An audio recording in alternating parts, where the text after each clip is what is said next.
kama unataka kuwa mtu usiyekuwa wa kawaida, mfanyabiashara ambaye si wa kawaida, mhubiri ambaye si wa kawaida, mwimbaji ambaye si wa kawaida, mwalimu ambaye si wa kawaida, muombaji ambaye si wa kawaida, mwanaume ambaye si wa kawaida, mwanamke ambaye si wa kawaida, hamua kuhamia kwenye chip ya bidii.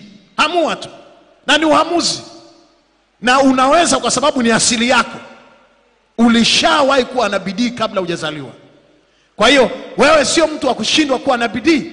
You have to make a decision.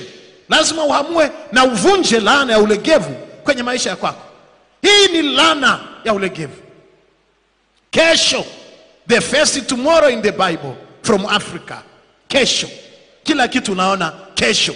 Nitafanya kesho. Nitafanya mwakani. Wengine walisema watafanya mwaka huu. Huu ni mwezi wa 3. Hawajafanya chochote. Upone katika jina la Yesu Kristo wa Nazareti aliye hai. Hii ni Kwaresma. Liondoeni jiwe. Take away the stone. Now the biggest stone you have in your life, the lux of curse. Hiyo lux curse.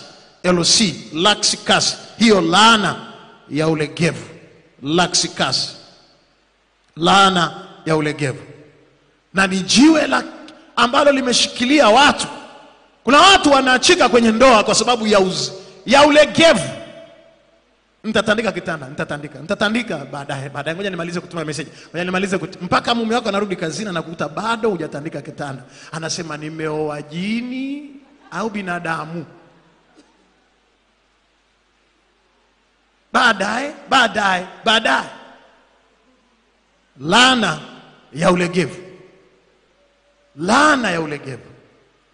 Wapo wanaume ambao ni walegevu. Wapo wanawake ambao ni walegevu katika kila kitu. Ulegevu. Na ni laana. Biblia inasema amelaaniwa mtu yule afanyaye kazi ya Bwana kwa ulegevu.